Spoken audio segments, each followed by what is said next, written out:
नमस्कार। आज हम बात करेंगे एक बहुत ही इम्पॉर्टेंट साइन की जो बहुत सारे लिवर डिजीज़ में पाया जाता है। Yes, you guessed it right, it is jaundice. Jaundice के बारे में जानने से पहले हम एक दो चीज़ें जान लेते हैं। सबसे पहली, बाइल क्या होता है? तो बाइल एक येलोइश या ग्रीनिश कलर का फ्लूइड है जिसे हमारा लिवर सीक्रीट करता है, जो जाके स्टोर होता है गॉल ब्लैडर में, और गॉल ब्लैडर में वो और ज़्यादा कॉन्सेंट्रेट भी होता है। अब बाइल जो है, बाइल कंटेन करता है बहुत सारे बाइल सॉल्ट्स जो कि बहुत ज़्यादा ज़रूरी हैं हमारे बॉडी में डाइजेशन के लिए, फूड के डाइजेशन के लिए और डाइजेस्ट होने के बाद उसके अब्जॉर्प्शन के लिए। बाइल सॉल्ट्स के साथ साथ जो बाइल में प्रेजेंट होता है वो बहुत सारे प्रोडक्ट्स होते हैं जो लिवर एक्सक्रीट करना चाहते हैं, बॉडी से बाहर फेंकना चाहते हैं, जिनमें से एक का नाम है बिलिरुबिन। ये एक ग्रीनिश येलो प्रोडक्ट है और ये बेसिकली बाय प्रोडक्ट है हीमोग्लोबिन डिग्रेडेशन का। हीमोग्लोबिन जब खत्म होता है उसमें से जो एंड में एक प्रोडक्ट बनता है, इट इज़ कॉल्ड बिलिरुबिन।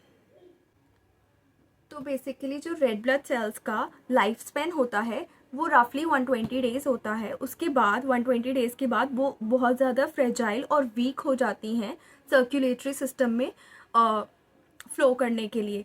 उनकी मेम्ब्रेन्स वीक हो जाती हैं और वो रप्चर कर देती हैं, और जब आरबीसीज की मेम्ब्रेन रप्चर करती हैं तो इनिशियली दो चीज़ें रिलीज होती हैं, एक है हीम, दूसरा है globin. So to release heme and globin separately after 120 days, hemoglobin is phagocytosed by macrophages of the body which is known as reticuloendothelial system. अब जब हीम ओपन होता है, उसकी रिंग ओपन होती है तो दो चीज़ें निकलती हैं, एक तो फ्री आयन जो ट्रांसफेरिन के थ्रू ब्लड में ट्रांसपोर्ट कर दिया जाता है, दूसरा is a chain of 4 pyrrole nuclei जिससे इवेंचुअली जाके बिलिरुबिन फॉर्म होता है आगे। इस प्रोसेस में सबसे पहले बिलिवर्डिन फॉर्म होता है जो अल्टीमेटली रिड्यूस होकर बिलिरुबिन बनाता है।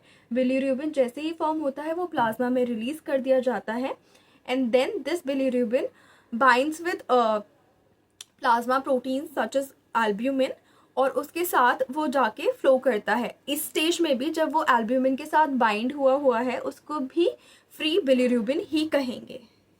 अब ये फ्री बिलिरुबिन जो है with in hours of its formation hepatic sales के द्वारा अब्जॉर्ब कर लिया जाता है और इसके बाद वहाँ पे एल्ब्यूमिन से ये सेपरेट हो जाता है।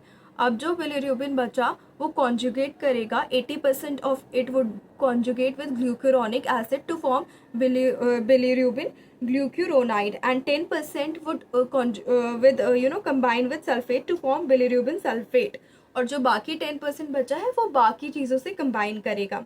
उसके बाद this form of bilirubin is excreted from the hepatocytes by an active transport process into the bile caliculi and then in the intestines. अब इस कॉन्जुगेटेड बिलिरुबिन को जो है डायरेक्ट बिलिरुबिन भी कहते हैं। अब जब ये इंटेस्टाइन में जाता है तो वहाँ पे बैक्टीरिया का एक्शन होता है जिसकी वजह से ये कन्वर्ट हो जाता है यूरोबिलिनोजन में।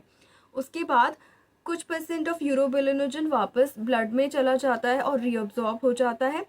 5% जो है एक्सक्रीट होता है किडनी के थ्रू, और जब ये यूरिन के साथ बाहर जाता है तो ऑक्सीडाइज होता है एंड फॉर्म लेता है यूरोबिलिन की। कुछ जो है स्टूल के साथ बाहर जाता है और वहाँ पे ये फॉर्म लेता है ऑक्सीडाइज होके स्टर्कोबिलिन की। तो ये हमारी बेसिक अंडरस्टैंडिंग थी कि अब हम जो जॉन्डिस के बारे में बात करेंगे उससे पहले हमें इन चीज़ों के बारे में पता होना चाहिए। एक नॉर्मल रेंज और जान लेते हैं हम। नॉर्मल रेंज टोटल बिलिरुबिन जो होता है वो 0.3 to 1 मिलीग्राम पर डेसीलीटर होता है। इनडायरेक्ट बिलिरुबिन का अमाउंट नॉर्मल रेंज में 0.2 to 0.8 मिलीग्राम पर डेसीलीटर होता है। डायरेक्ट बिलिरुबिन का अमाउंट जो है 0.1 to 0.3 मिलीग्राम पर डेसीलीटर ऑफ ब्लड प्लाज्मा में होता है।